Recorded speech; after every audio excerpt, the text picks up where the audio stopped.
तो मैंने रिकॉर्ड कर दिया है जितना भी रेस्ट ऑफ द सेल हमारा बचा है, ठीक है। तो पहला टॉपिक है, क्या है टॉपिक? न्यूक्लियस। तो न्यूक्लियस क्या होता है, आज हम वो पढ़ते हैं। न्यूक्लियस हमारी बॉडी का नहीं, हमारी सेल की बॉडी का ब्रेन होता है। हमारी सेल की बॉडी का क्या होता है? ब्रेन होता है।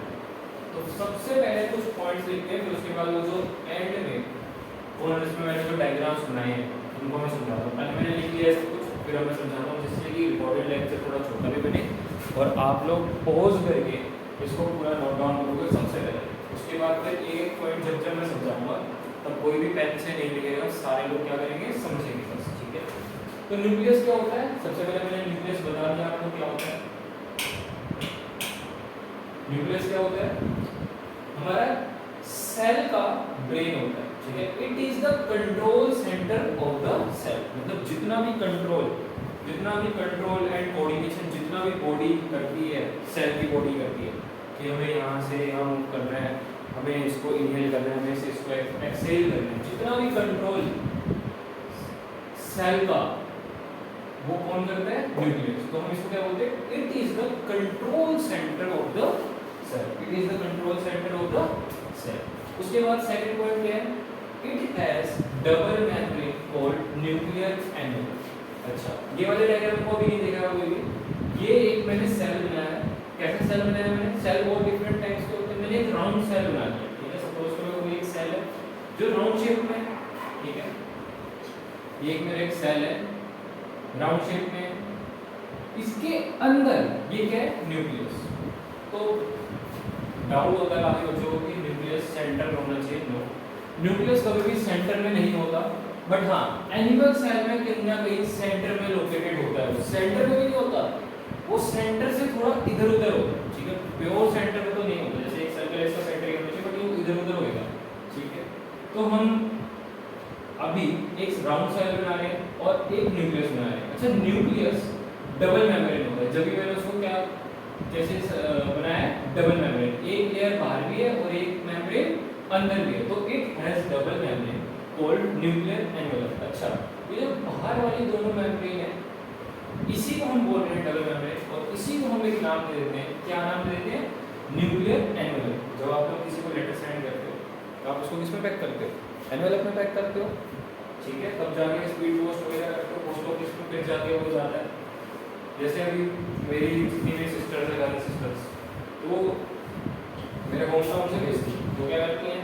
राखी वगैरह पैक करके एनवेलप में बंद किया और पोस्ट ऑफिस से भेज दिया, तो मेरे पास आ जाती है, ठीक है। तो किसी को कुछ भी हम सेंड करते हैं तो उसको एनवेलप में बंद करते हैं। ऐसे ही it has two membrane called nuclear membrane. अच्छा, जैसे कि अब हमारे सेल का मैंने बताया ब्रेन कौन है? न्यूक्लियस। तो न्यूक्लियस बहुत प्रीशियस चीज है हमारे लिए। प्रीशियस मतलब कीमती, ठीक है। तो उसको प्रोटेक्ट करके भी रखना पड़ेगा, तो इसीलिए इसकी डबल मेम्ब्रेन होती है, इसीलिए इसकी डबल मेम्ब्रेन होती है, ठीक है। तो हमने उस सेल को, न्यूक्लियस के सेल को न्यूक्लियर एनवेलप से प्रोटेक्ट करके रखना है, ठीक है। अच्छा, nuclear membrane has two pores. Nuclear membrane has two pores. ये टू पोर्स नहीं आएगा। Nuclear membrane has two pores का मतलब क्या होता है? टू पोर्स का मतलब दो पोर्स है। न्यूक्लियर मेम्ब्रेन हैज पोर्स, ठीक है। इसलिए मैं क्या लिखोगे? Nuclear membrane has pores. Pores मतलब स्पेस, गड्ढे। तो ये जितने भी मेम्ब्रेन है ये फुली पैक्ड नहीं है, फुली सर्कल नहीं है, इसमें क्या है? स्पेस होगी। तो मैंने फुली से सर्कल बना के क्या कर दिया? इनके बीच में स्पेस बना दिया। तो न्यूक्लियर मेम्ब्रेन हैज पोर्स। ये जो न्यूक्लियर मेम्ब्रेन थी, डबल मेम्ब्रेन न्यूक्लियर मेम्ब्रेन थी, न्यूक्लियर एनवेलप थी, उसमें क्या है? पोर्स है। पोर्स क्यों है? जो कि पोर्स क्या करते हैं? विच अलाउस मूवमेंट ऑफ पार्टिकल। जब तक कोई, जैसे हम ये न्यूक्लियस है, मेरे को इसके अंदर जाना है तो स्पेस होनी चाहिए ना। अगर स्पेस ही नहीं होगी तो मैं क्या करूँगा? मैं तो उसकी बाउंड्री तक ही पहुंच सकता हूँ, उसके अंदर तो मैं जा नहीं सकता। तो मेरे को किसकी नीड पड़ेगी? मेरे को स्पेस की नीड पड़ेगी अंदर जाने के लिए, और सेम ऐसी बाहर आने के लिए भी स्पेस की नीड पड़ेगी। अगर कोई स्पेस नहीं होगा तो मैं ना अंदर जा सकता हूँ ना मैं बाहर आ सकता हूँ, ठीक है। सिंपल सी बात है। अगर कोई गेट नहीं हुआ तो क्या मैं अंदर जा सकता हूँ? अब आप बोलोगे आप टाप के चल जाओ, नो, वो तो हो गया प्रैक्टिकल चीज, ठीक है। लेकिन मैं बात कर रहा हूँ जैसे सेल का न्यूक्लियस है, ठीक है, अगर इसके बीच में स्पेस नहीं होगी तो क्या मैं इसके अंदर कुछ अंदर भेज सकता हूँ या बाहर निकाल सकता हूँ? तो answer is no. Which allows movement of particles from inside to cytoplasm, मतलब कि साइटोप्लाज्म होता है हमारा ये सारा कुछ, ये सारा फ्लूइड क्या होता है? साइटोप्लाज्म। याद करो साइटोप्लाज्म क्या होता है? सेल के अंदर जितना भी सेल ऑर्गेनेल्स को छोड़ के जितना भी पोर्शन बचा, जो फ्लूइड पोर्शन है, वो सारा क्या होता है? साइटोप्लाज्म। तो साइटोप्लाज्म से अंदर कैसे जाएंगे और अंदर से साइटोप्लाज्म में कैसे आएंगे? तो उसकी मूवमेंट की, उन पार्टिकल्स की मूवमेंट को करने के लिए न्यूक्लियर मेम्ब्रेन के पास कुछ पोर्स होते हैं, ठीक है। तो nuclear membrane has pores which allows movement of particles from inside to cytoplasm and cytoplasm to inside. Vice versa बोल देते हैं हम, एक चीज को उल्टे तरीके से बोले तो, ठीक है। आ जाओ fourth point and the last point, it contains genetic material. Genetic material, genetic material मतलब क्या होता है? आप लोगों ने सुना होगा जीन्स, ठीक है, डीएनए, ऐसे नाम सुने होंगे आपको, लेकिन अभी आपको इस क्लास में पता लगेगा कि इनकी रियल मतलब क्या होता है। अच्छा, डीएनए क्या होता है? तो genetic material like DNA, DNA की फुल फॉर्म क्या होती है? डीओक्सीराइबो न्यूक्लिक एसिड। ये डीओक्सीराइबो न्यूक्लिक एसिड, इसकी आपको स्पेलिंग याद करनी है, ये एमसीक्यू में आते ही आता है, ठीक है। तो जेनेटिक मटेरियल मतलब क्या होता है? जैसे कि आपने नोटिस किया होगा किसी किसी के जो पेरेंट्स होते हैं और उनके बच्चे होते हैं, उनकी आंखें सेम होती हैं, किसी की नाक सेम होती है, किसी के कान सेम होते हैं, किसी का पूरा फेस सेम होता है। जैसे मेरी मम्मी का और मेरा फेस कहीं ना कहीं सिमिलर है, ठीक है, और मेरी बहन का सेम फेस है पूरा, ठीक है। बट हाँ, कुछ कुछ चीज़ें डिफरेंट होगी। मेरे और मेरे भाई के क्या मिलते हैं? तिल, जो मोल बोलते हैं तिल को इंग्लिश में। तो जितने भी बॉडी में जहाँ जहाँ मेरे भाई के तिल है वहाँ मेरे हर एक मतलब एट मैक्स, तो कुछ कुछ चीजें मिलती हैं। अब जैसे जरूरी नहीं है तुम्हारे मम्मी पापा से ही मिले, अब मेरी नानी से, नाना से कुछ ना कुछ मिल रहा होगा मेरा, जरूरी नहीं है, क्या पता जो हमारे बच्चे हों। अच्छा, मेरे पापा की आईज हैं ग्रीन, ठीक है, मेरे पापा की आईज हैं ग्रीन, तो जब मेरे पापा ओजी यूनिफॉर्म पहनते थे, ओजी मतलब ऑलिव ग्रीन यूनिफॉर्म पहनते थे जब आर्मी की, तो ऐसा बोलते थे कैमोफ्लेज हो, कैमोफ्लेज मतलब हिडन, ठीक है, नेचुरल हिडन को बोलते हैं कैमोफ्लेज, ठीक है। तो बिल्कुल जस्ती रही वो आके, ठीक है। तो हो सकता है जो मेरे किड्स होंगे, क्या पता उनमें ग्रीन आईज हो सकती है, ठीक है।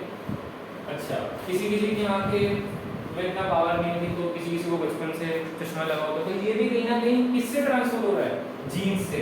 और जो जीन्स कैरी करते हैं उनको हम क्या बोलते हैं? Genetic material. जेनेटिक मटेरियल मतलब डीएनए। अच्छा, अब इस डायग्राम को हमने समझ लिया था, इस डायग्राम को मैं रफ करता हूँ, ठीक है, इस डायग्राम को मैं रफ करता हूँ, ये डायग्राम हमने समझ लिया था, ठीक है। अब बात आती है इस डायग्राम में। इस डायग्राम में मैंने क्या बनाया? वही जो सेल के अंदर जो न्यूक्लियस था, उसी सेल को मैंने थोड़ा जूम, उसी न्यूक्लियस को थोड़ा मैंने जूम किया। तो जूम करके मैंने देखा न्यूक्लियस के अंदर अब क्या क्या होता है। न्यूक्लियस के बाउंड्री में स्पेस होते हैं, जिन स्पेस को हम क्या बोलते हैं? पोर्स। तो उन्होंने न्यूक्लियस के पोर को हम क्या बोलेंगे? Nuclear pores. Nuclear pores. तो ये जो भी स्पेस दिख रहे हैं, ये सारे क्या है? न्यूक्लियर पोर्स, ठीक है। ये सारी स्पेस है, इसी को हम बोलते हैं पोर्स। ये क्या है? न्यूक्लियस, ये पूरा। अच्छा, जो सांप जैसा सा मैंने बना रखा है, ये थ्रेड लाइक स्ट्रक्चर, ये कैसा स्ट्रक्चर होता है? Thread like structure. Thread like structure बोलते हैं इसे। यही है डीएनए, यही है डीएनए, ठीक है। अगर इसका कुछ पार्ट हम उठा के बगल में रख दें, मतलब मान लो मैंने थ्रेड उठा के बगल में रख दिया, मान लो इसकी वजह से आपके पेरेंट्स की आईज मान लो ब्राउन थी, ठीक है, और आपकी आईज भी ब्राउन है, तो मान लो कितना पोर्शन ऑफ डीएनए आपका ट्रांसफर हुआ है आपके पेरेंट्स के थ्रू आपके पास, ठीक है। चलो समझ आया? मतलब कि ये क्या है? यही पार्ट है जिससे पता लगता है कि पेरेंट्स से बच्चों के ऊपर क्या ट्रांसफर, ठीक है। आगे, और ये बीच में ये मैंने क्या बनाया? राउंड सा, ये बनाया मैंने न्यूक्लियोलस। न्यूक्लियोलस, अच्छा ये क्या कंटेन करता है, राइबोसोम कंटेन करता है, राइबोसोम बनाते हैं, इसको हम बोलते हैं न्यूक्लियोइड, ठीक है, न्यूक्लियोइड बोलते हैं। चलो अभी जब तुम आगे पढ़ोगे प्रोकैरियोटिक सेल और यूकैरियोटिक सेल तो पता चलेगा उसमें कि डिफरेंस क्या होता है न्यूक्लियोइड और न्यूक्लियस। अच्छा और ये जो मेम्ब्रेन है इस मेम्ब्रेन को क्या बोलते हैं, न्यूक्लियर मेम्ब्रेन। और ये जो थ्रेड लाइक स्ट्रक्चर है सामने से जो मैंने बना रखा है ये क्या है, डीएनए। डीएनए की फुल फॉर्म क्या है, डीओक्सीराइबो न्यूक्लिक एसिड। अच्छा पूरा न्यूक्लियस एक बार पढ़ लेते हैं। न्यूक्लियस क्या है, ब्रेन है, किसका, सेल का। It is the control centre of the cell. It has two membranes called nuclear membrane. Then nuclear membrane has pores which allows movement of particle from inside to cytoplasm and cytoplasm to inside of the nucleus. ये आ सकता है why nuclear membrane has pores, उसका reason ये है, इसको हम बोलते हैं because। तो उसके बाद सब लिख देना। Last point, it contains genetic material DNA। अच्छा मेन फंक्शन ऑफ न्यूक्लियस क्या होता है, ये चीज, ये क्या कंटेन करता है, जेनेटिक मटेरियल। ये क्या कंटेन करता है, जेनेटिक मटेरियल, ठीक है। ये क्या कंटेन करता है, जेनेटिक मटेरियल, डीएनए। डीएनए की फॉर्म क्या है, डीओक्सीराइबोन्यूक्लिक एसिड। अच्छा वो वाले डायग्राम क्लियर है, वाले डायग्राम भी क्लियर हो, ठीक है। इतना सब कुछ आप लिख लो, उसके बाद समझ लो। अब मैं वीडियो पॉज करता हूँ, नेक्स्ट टॉपिक लिखता हूँ, फिर उसको समराइज करता हूँ, समझाता हूँ, क्योंकि अब आपका मुझे लग रहा है पीरियोडिक जल्दी होने वाला है, तो हम इसको रिकॉर्डेड कवर करते हैं, देखते हैं न्यूक्लियस का ऑफलाइन कवर करते हैं, और न्यूक्लियस के बाद तो मैं आपको रिकॉर्डेड भेजिएगा, ठीक है, ओके।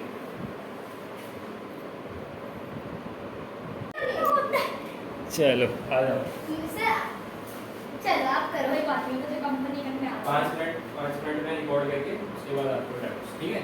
तो नेक्स्ट टॉपिक है हमारा डीएनए। डीएनए क्या होता है, डीऑक्सीराइबोन्यूक्लिक एसिड। मैंने पिछले लेक्चर में बताया, इसकी फुल फॉर्म है डीऑक्सीराइबोन्यूक्लिक एसिड।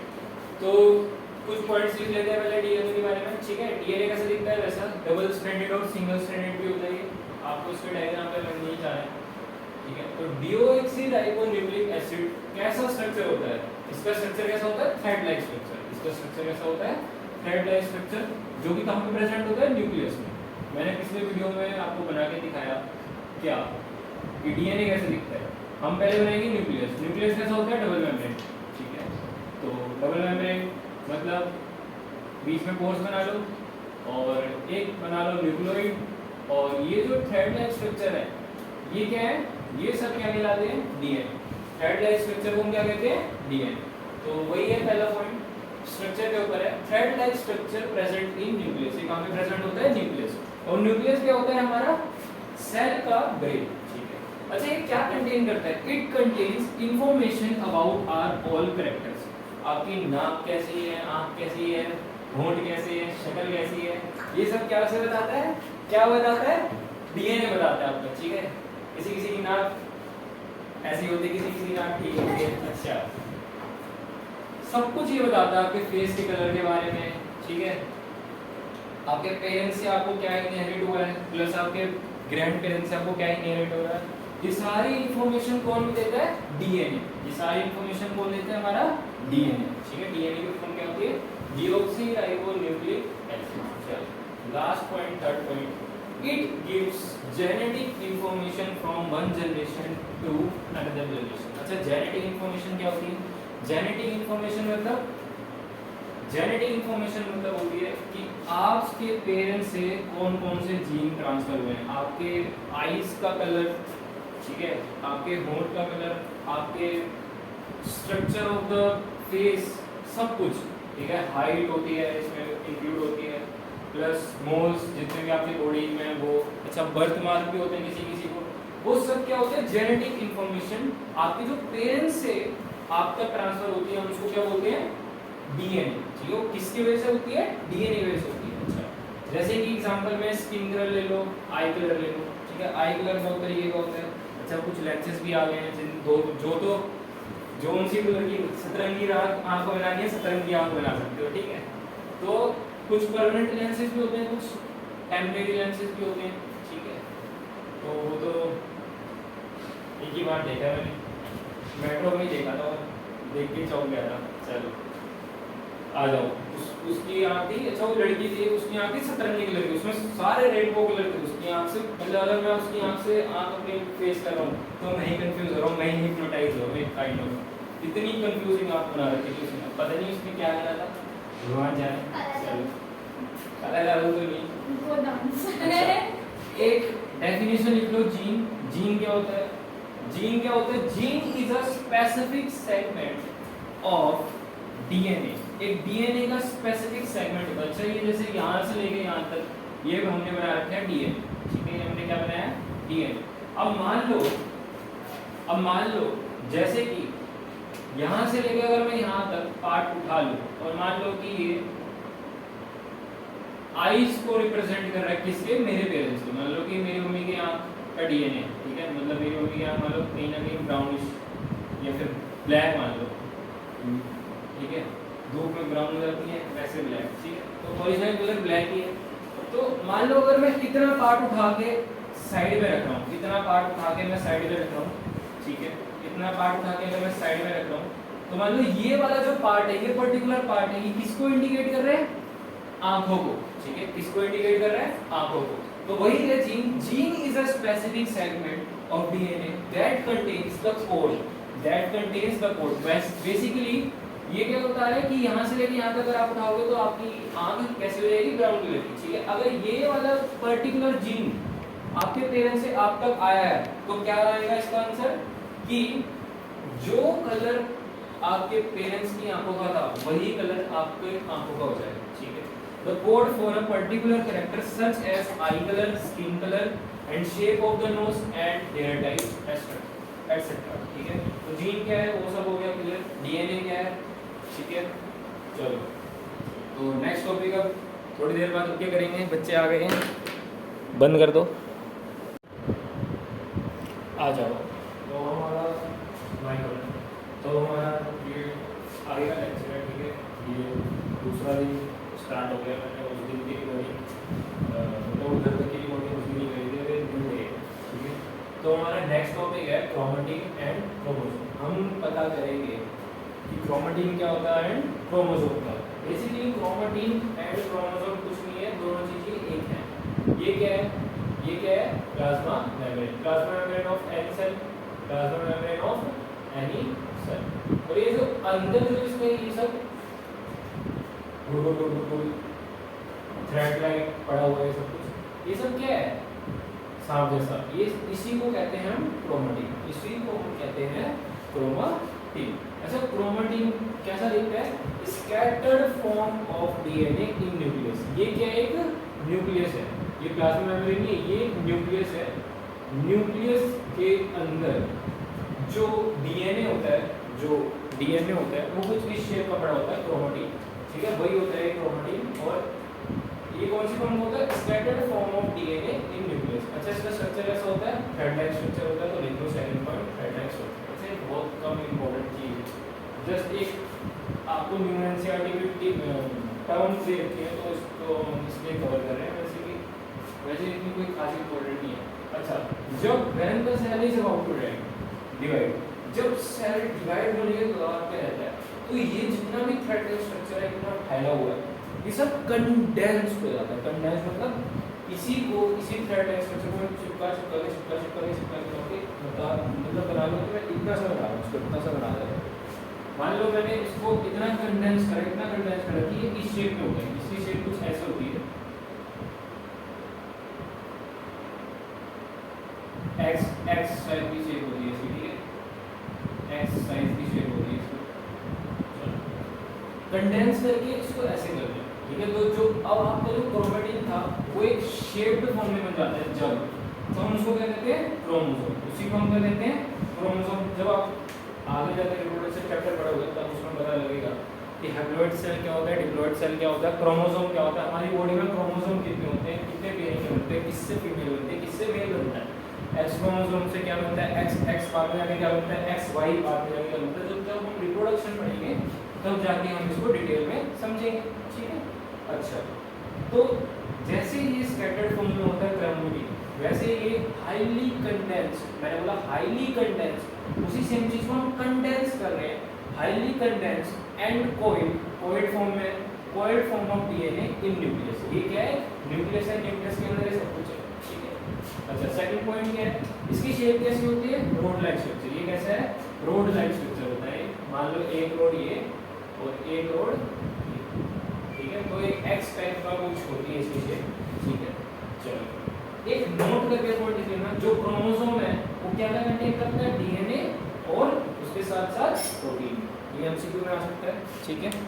आगे पढ़ते हैं, अब हम पढ़ेंगे prokaryotic cells and eukaryotic cells. तो कौन से सेल्स होते हैं, पढ़ते हैं इनको। मैं लिख लेता हूँ, पहले डिफरेंस बना लेता हूँ। बहुत इंपॉर्टेंट क्वेश्चन है इस चैप्टर का, प्लांट सेल और एनिमल सेल का डिफरेंस और प्रोकैरियोटिक एंड यूकैरियोटिक सेल का डिफरेंस।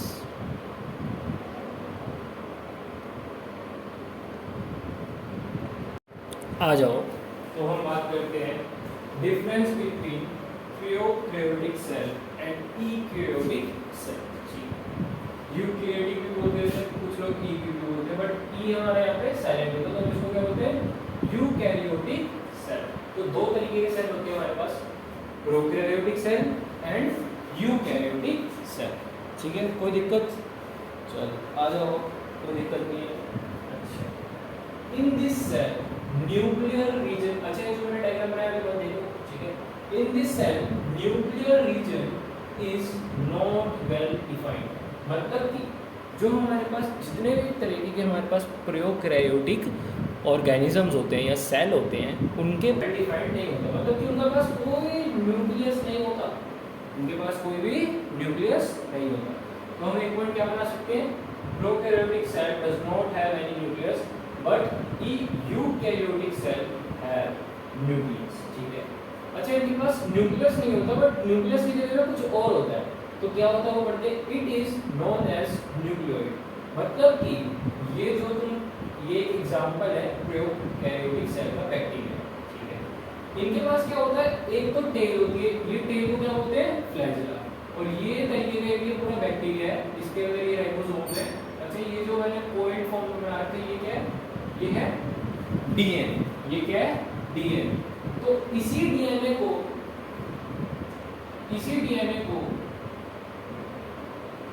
हम बोलते हैं कोएड फॉर्म डीएनए, ठीक है, जो मैंने पिछले लेक्चर में बताया, पिछले सेशन में बताया, ठीक है।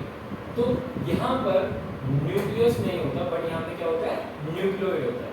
अच्छा सेकंड पॉइंट पढ़ते हैं, दे do not have nuclear membrane. अब जैसे ही यहाँ पे जो भी डीएनए,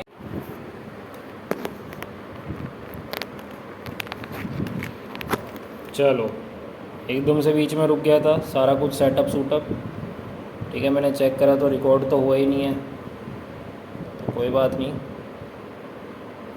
फिर से बोल देता हूँ। चलो आ जाओ, देखो जो प्रोकैरियोटिक सेल होता है हम उनको बोलते हैं प्रोकैरियोट्स, और यूकैरियोटिक सेल होता है हम उसको बोलते हैं यूकैरियोट्स, ठीक है। अच्छा in this cell nuclear region is not well defined, इसके पास कोई न्यूक्लियर रीजन नहीं होता। ये देखो, ये फिगर में देख सकते हो आप, ये बैक्टीरिया है, इसके पास जो है डीएनए है वो ऐसे ही पड़ा हुआ है, इसके पास कोई भी ऐसी चीज़ नहीं है, न्यूक्लियस जैसी चीज़ जो कि इसको प्रोटेक्ट करके रखे, ठीक है। ये कहीं पर भी फैला हुआ है, ठीक है। इसमें न्यूक्लियोइड प्रेजेंट होता है, न्यूक्लियस प्रेजेंट नहीं होता। They do not have any nuclear membrane, जब न्यूक्लियस ही नहीं है तो न्यूक्लियर मेम्ब्रेन भी नहीं होगी। अच्छा it has membrane bound cell organelles upside, जो भी सेल ऑर्गेनेल्स होते हैं, जैसे माइटोकॉन्ड्रिया हो गया, प्लास्मिड हो गया, न्यूक्लियोप्लास्ट हो गया, हमारे पास आरईआर, एसईआर, बहुत सारे कुछ होते हैं, न्यूक्लियस हो गया, है ना। ये हम आगे आने वाले चैप्टर्स में सेल ऑर्गेनेल्स पढ़ेंगे, मैंने सेल ऑर्गेनेल्स पहले बताया ही है, ठीक है। हर किसी का अपना अपना स्पेसिफिकेशन होता है, फंक्शन होता है अपना सेल ऑर्गेनेल्स का, लाइसोसोम्स का अलग होता है, माइटोकॉन्ड्रिया का। आ जाओ, तो नेक्स्ट टॉपिक है हमारे पास एंडोप्लाज्मिक रेटिकुलम। नेक्स्ट टॉपिक है हमारे पास एंडोप्लाज्मिक रेटिकुलम। अब हमारे सेल ऑर्गेनेल्स स्टार्ट हो गए हैं, ठीक है। सेल ऑर्गेनेल्स में नेक्स्ट हमारे पास एंडोप्लाज्मिक रेटिकुलम। एंडोप्लाज्मिक रेटिकुलम का सबसे मेन फंक्शन क्या होता है, प्रोटीन और लिपिड्स को सिंथेसिस करना, सिंथेसिस करना एक तरीके से बनाना, ठीक है, मैन्युफैक्चर प्रिपेयरिंग करना।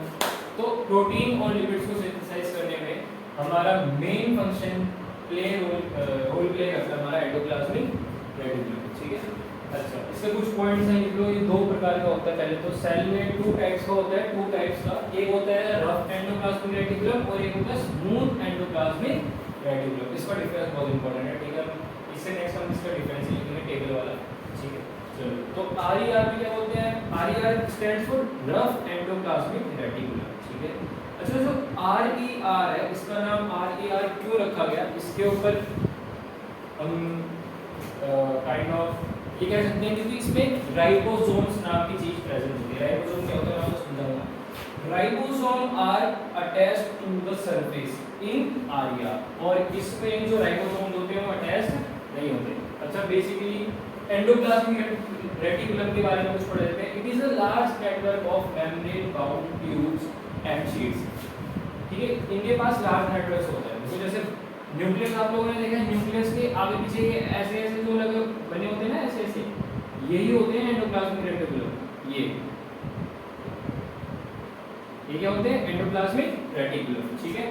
अच्छा, it helps in transportation of material between nucleus and cytoplasm. ये न्यूक्लियस के सराउंड रहते हैं हमेशा, न्यूक्लियस के सराउंड रहते हैं। मान लो कि ये न्यूक्लियस है और न्यूक्लियस के में ट्रांसपोर्टेशन ऑफ मटेरियल काम करते हैं न्यूक्लियस से साइटोप्लाज्म। साइटोप्लाज्म क्या मान लो पूरा एक सेल है, ठीक है। ये क्या है? न्यूक्लियस। ये बीच वाला पार्ट क्या है? न्यूक्लियस, ठीक है। ये पूरा फ्लूइड हो गया, ये यहाँ से लेके यहाँ तक, ये जितना भी सेल ऑर्गेनेल्स का ये क्या होगा? हमारा साइटोप्लाज्म। तो transportation of material from nucleus to transportation of nucleus to cytoplasm और साइटोप्लाज्म टू न्यूक्लियस, मतलब कि मेनली ये ट्रांसपोर्टेशन करवाता है मटेरियल्स की बिटवीन न्यूक्लियस एंड साइटोप्लाज्म, ठीक है। लास्ट पॉइंट है फॉर्मेशन ऑफ प्लाज्मा मेम्ब्रेन। अच्छा, ये क्या करता है? लिपिड्स और प्रोटीन्स का फॉर्मेशन करता है। लिपिड्स और प्रोटीन का फॉर्मेशन करता है। इससे जो बाद में क्या बना देती है? Plasma membrane. और प्लाज्मा मेम्ब्रेन हमारी किसकी बनी होती है? लिपिड्स एंड प्रोटीन्स, ठीक है। तो यही सब है इसमें। अब हम नेक्स्ट टॉपिक पढ़ेंगे इसका डिफरेंस, जो कि बहुत इंपॉर्टेंट है इस चैप्टर में। बहुत सारे डिफरेंस है, बायोलॉजी में डिफरेंस बहुत होते हैं, ठीक है। Meiosis and mitosis, prokaryotic cell and eukaryotic cell, plant cell and animal cell, RER and SER, plastids and leucoplast, plastids and leucoplast और क्लोरोप्लास्ट, ये सारे हम पढ़ेंगे अभी, ठीक है। तो आ जाओ, नेक्स्ट टॉपिक है हमारे पास difference between RER and SER. RER stands for rough endoplasmic reticulum और SER stands for smooth endoplasmic reticulum. अच्छा, आरईआर में क्या होता है? जो इसकी मतलब जो इसका डायग्राम होता है उसमें क्या होता है? छोटे छोटे राइबोसोम्स प्रेजेंट होते हैं। छोटे छोटे क्या होते हैं? राइबोसोम्स प्रेजेंट होते हैं, जो इसके सरफेस को क्या बनाते हैं? रफ। और इसके सरफेस में कुछ ऐसा प्रेजेंट नहीं होता, राइबोसोम जैसा कुछ भी नहीं होता, स्मूथ सरफेस। तो उसको हम इसलिए बोलते हैं सरफेस के कारण, सरफेस के बेसिस पे हमने इन दोनों को बाइफरकेशन करके इनका नाम लिखा है। आरईआर का जो सरफेस होता है वो रफ होता है और एसईआर का जो सरफेस होता है वो स्मूथ होता है, ठीक है। पहला पॉइंट पहले बता देंगे हमने।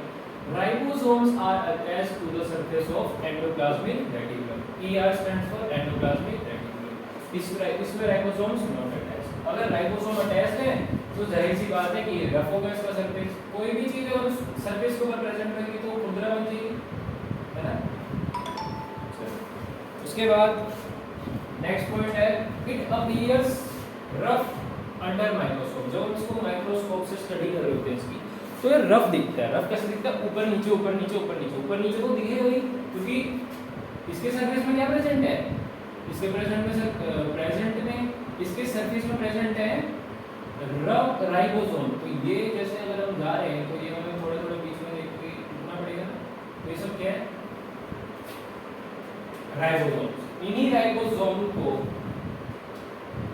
ये राइबोसोम क्या करते हैं? Protein factory. इनको क्या बोलते हैं? Protein factory. ये क्या बनाते हैं? प्रोटीन बनाते हैं। ये प्रोटीन सिंथेसाइज करते हैं।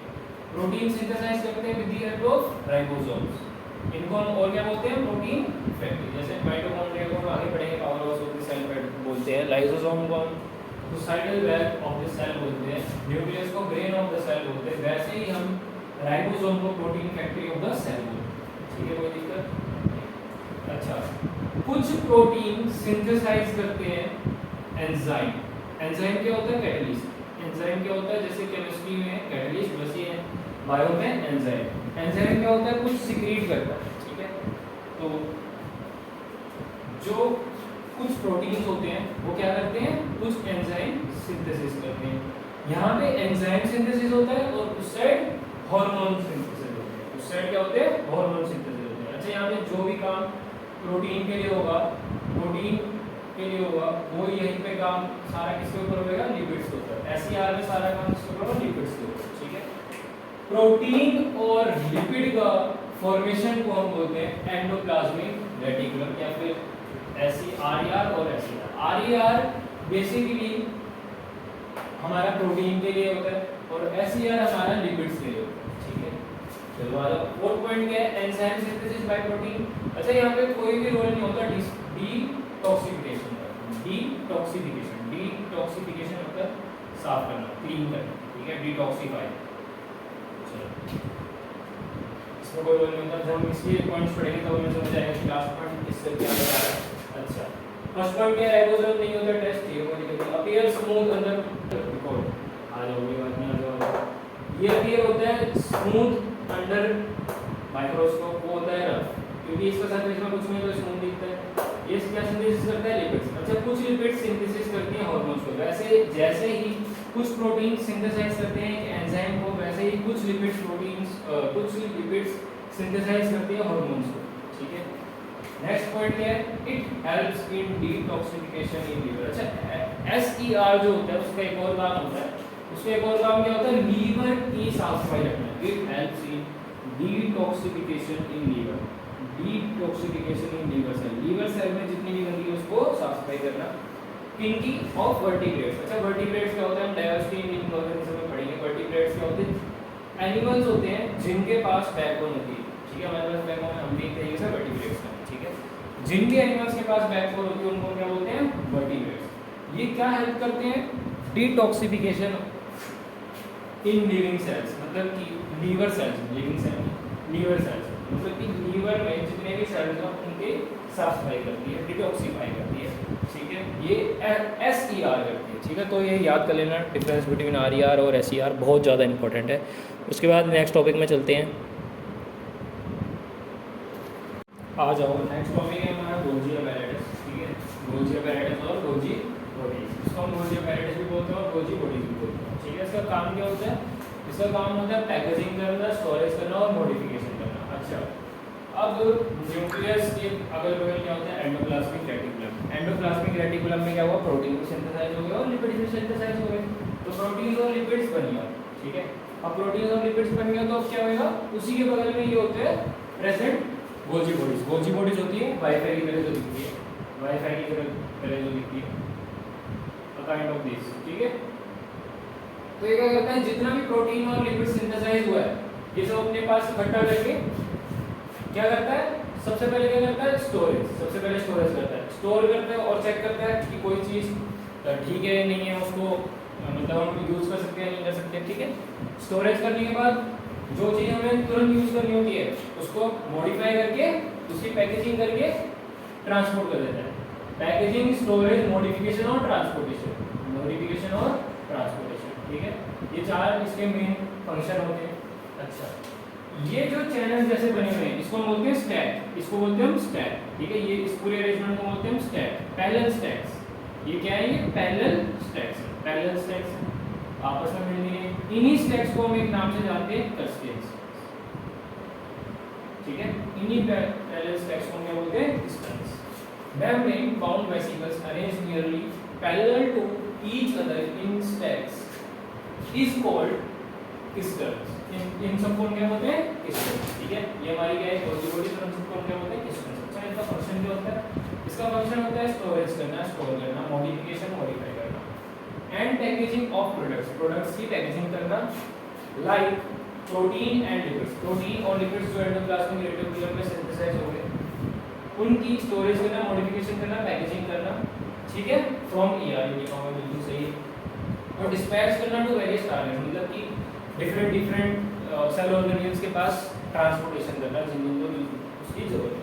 तो लास्ट है, it involves in formation of lysosomes. ये किस में इन्वॉल्व होते हैं, फॉर्मेशन ऑफ लाइसोसोम्स। लाइसोसोम्स क्या होते हैं, हम नेक्स्ट पढ़ेंगे, सुसाइडल बैग्स ऑफ सेल्स। ठीक है, तो अभी मैं यहीं पे बंद कर रहा हूँ, उसके बाद लेक्चर्स है मेरे, उसके बाद मैं बाकी का रिपोर्ट करूँगा। फिर से, ठीक है, ओके बाय बाय।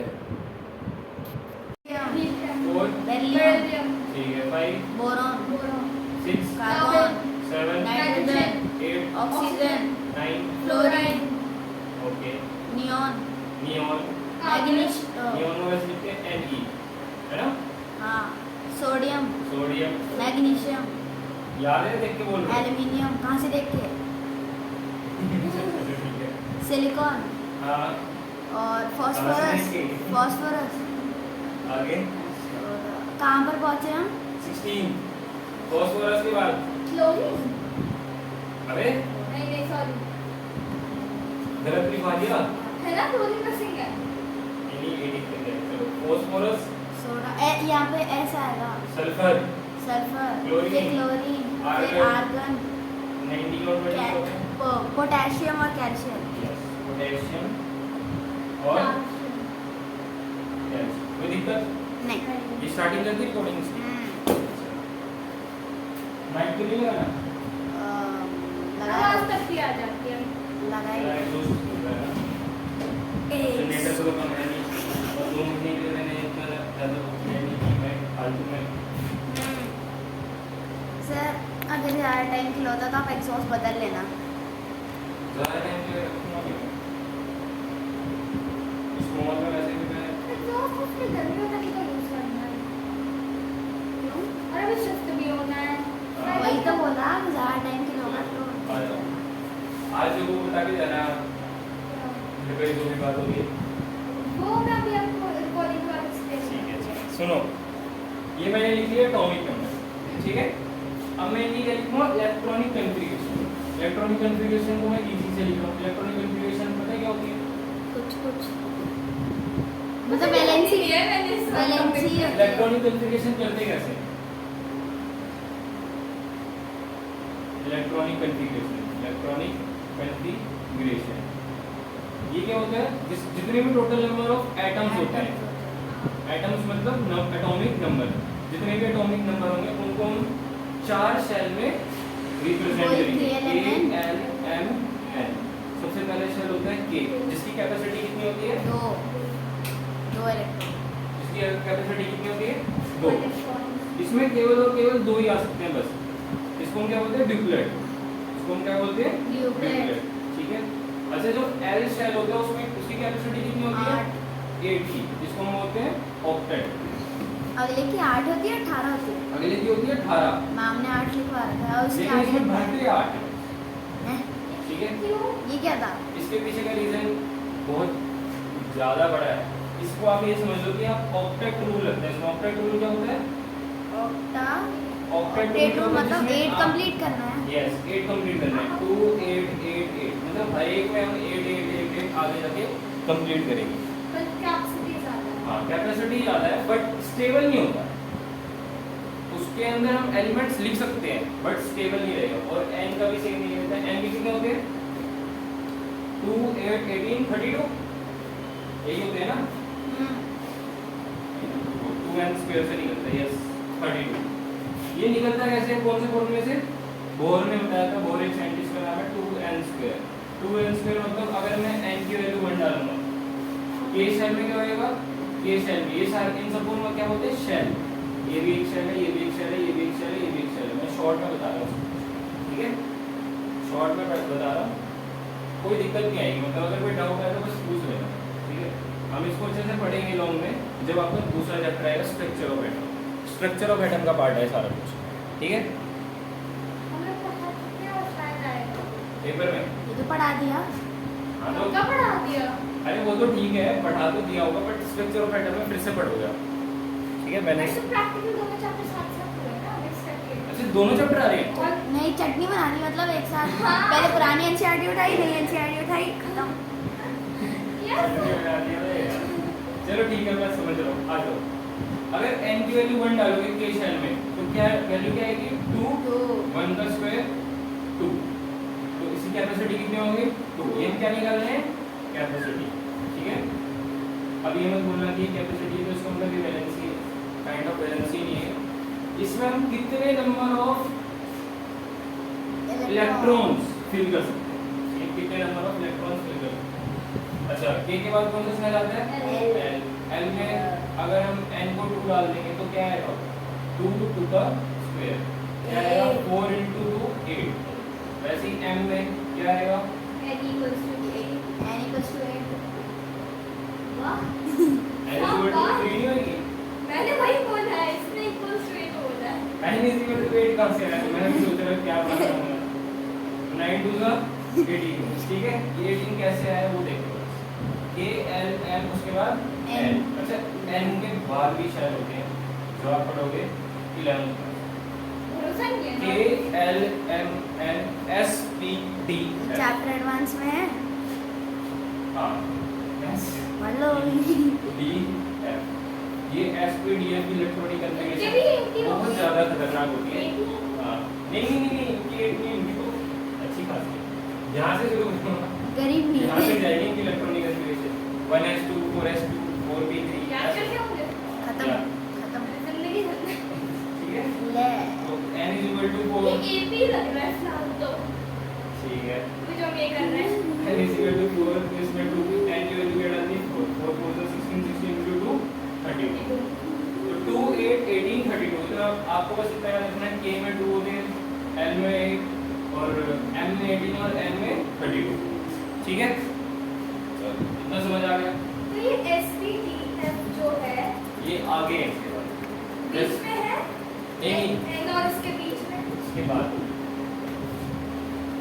ये फिर n यही वाला रूल चलेगा सर इस स्ट्रक्चर ऑफ नहीं, एटम ये में रूल आप फेक रूल पढ़ रहे हो फेक रूल है ठीक है आपको 11th क्लास में जाके जनरल रूल पढ़ाएंगे Sir। 9th क्लास में जाके ट्रू रूल ये स्ट्रक्चर ऑफ एटम में स्ट्रक्चर ऑफ एटम में ये केमिकल बॉन्डिंग में आते हैं discovery subatomic discovery of proton discovery चलो ये लिख लो इसको इतने पार्ट को लिख लो या फिर नहीं लिखना नहीं लिखी फिर हाँ बोलो। केमिकल बॉन्डिंग भी दे रखा है हाँ केमिकल बॉन्डिंग 3 का मैं अगर रजिस्टर दिखा दूंगा ना तो उसकी नोट्स का 7 पेज का ऐसे रहा इसमें अरे यार उन्होंने क्या है कि टॉपिक के नाम लिख दिए बस गुस्सा आ रहा है वो पढ़ाया नहीं अरे तो पढ़ाएंगे थोड़ी है वो सीबीएस वाले ऐसे करते हैं मतलब कि ये काइंड ऑफ अरे बोले पॉलिसी स्कूल वाले तो वो पढ़ाते सीरियस हैं। है यार हमारी स्कूल बुक थोड़ी ना है। हमारा